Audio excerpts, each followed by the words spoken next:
గతంలో జీవీఎంసీ ఎన్నికల్లో మనం ఎలాగైతే విజయం సాధించామో అదే కృషి, అదే పట్టుదలతో కానీ మనం పనిచేసినట్టయితే తప్పకుండా తిరిగి మనం 2027 ఎన్నికల్లో మనం విజయం సాధిస్తామని నేను తెలియజేసుకుంటా ఉన్నా. నేను మొట్టమొదటి నుంచి కూడా చెప్తా ఉన్నా, తిరుపతిలో భూమన కరుణాకర్ రెడ్డి గారి ప్రమాణ స్వీకారం సందర్భంగా మొట్టమొదటిసారిగా నేను చెప్పాను, పార్లమెంటులో 1 నేషన్ 1 ఎలక్షన్ అన్నటువంటి బిల్లు వస్తుంది, 2027లో ఎన్నికలు జరుగుతాయి అన్నటువంటి విషయాన్ని నేను చెప్తా వచ్చాను. తప్పకుండా కాకుండాంటే 2027లో పరిస్థితులు మారి అది బీజేపీ పార్టీకి అనుకూలంగా, అంటే అధికార పక్షానికి అనుకూలంగా లేనట్లయితే ఏదన్నా పోస్ట్పోన్ చేయొచ్చేమో కానీ, ఎందుకంటే ఈ చట్టంలో బిల్లులో ఒకటే పొందుపరిచారు, ఆ డేట్ అనేటటువంటిది ఎప్పుడు అమల్లోకి వస్తుందన్నటువంటిది భవిష్యత్తులో ప్రభుత్వం నిర్ణయిస్తుంది అన్నటువంటి విషయాన్ని. వారికి అనుకూలంగా లేకుండాంటే పోస్ట్పోన్ చేస్తారేమో కానీ తప్పకుండా 2027లో మనకి ఎన్నికలు వస్తాయి. కానీ సాధారణంగా కానీ చూసుకుంటే జూన్లో రావాలి 2027, కానీ నా యొక్క ప్రెడిక్షన్ జూన్లో రాకపోవచ్చు, సెప్టెంబర్లో రావచ్చు అన్నటువంటిది నా యొక్క అంచనా. తప్పు కావచ్చు, కానీ 2027 ఎన్నికలకు మనం అందరం కూడా సిద్ధంగా ఉండాలి అన్నటువంటి విషయాన్ని నేను మీ అందరికీ కూడా తెలియజేసుకుంటా ఉన్నా.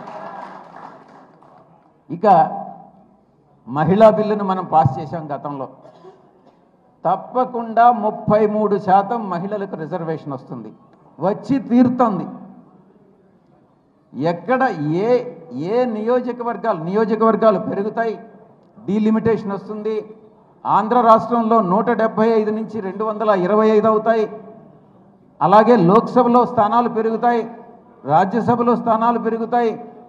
మహిళలకి దాంట్లో పెరిగినటువంటి సీట్లలో 33%, అంటే 1/3 మహిళలు. మొత్తం సభలో ఏ సభలో చూసినా కూడా ప్రతి ముగ్గురులో ఒక మహిళ ఉంటారు అన్నటువంటి విషయాన్ని మనం తెలుసుకోవాలి. ఇప్పటి నుంచే ఏ నియోజకవర్గాలు మహిళలకు వస్తాయో, ఏవి రిజర్వేషన్ డీలిమిటేషన్లో రిజర్వ్ అవుతాయో ఇప్పుడే చెప్పలేం. కానీ మొత్తం మీద అందరం కూడా దానికి సిద్ధంగా ఉండాలి, మహిళల్ని ఎంకరేజ్ చేయాలి. ఏ నియోజకవర్గాల్లో అంటే ఇప్పుడు 2225లో 1/3, అంటే ఇంచుమించుగా 75 మంది మహిళలు ఉంటారు అక్కడనే. 75 కాన్స్టిట్యున్సీస్లో మహిళలు ఉంటారు. కాబట్టి మహిళలకి ఇప్పటి నుంచే కూడా మనం మహిళలకు ప్రాధాన్యత ఇచ్చి వాళ్ళని ఎలక్షన్కి సిద్ధపరిచేదానికి మనం అందరం కూడా సమాయత్తం కావాలని నేను మీ అందరికీ కూడా నేను విన్నవించుకుంటా ఉన్నా. ఈ సందర్భంగా నేను మరొక విషయం కూడా తెలియజేసుకుంటా ఉన్నా.